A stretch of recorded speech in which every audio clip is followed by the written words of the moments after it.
So, another day, another holiday day mga amigo. Adlaw Bernes Santo kani amigo, pero akong gibuhat is ako aning gipangwaag dahon ning alom nga nasa tubangan sa among balay. Ay gipamuyan na gid taon ni siya no og kanang mga malahang mananap no.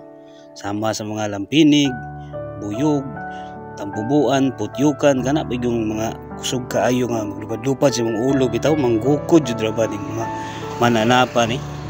Uning atuan na siyang tanggalo ng mga dahon diri para mawala ni sila diri. So gipaspasan lang yun ako dahil ni og kanang puha no kay puting daghana pud manugat pud sa ako ang sundang di gyud sila madlog sundang mudas mag gyud mga tambubuan na ni. So kini limpyo naman so wala na sila puy-anan diri. Hayahay na kayong paminaw di na ta mahadlok mapakan. At least magundinging ani layo ta sa mga buburot di ba gid na ilang mga ikot kung mosulod sa ato ang mga lawas gid mga amigo. Di hawan kayo, hapsay kayo. Limpyong binignit mga amigo. Purting lamias paminsar ani kay wala na tay kadlukan. Asa pang mga putsukan na mo.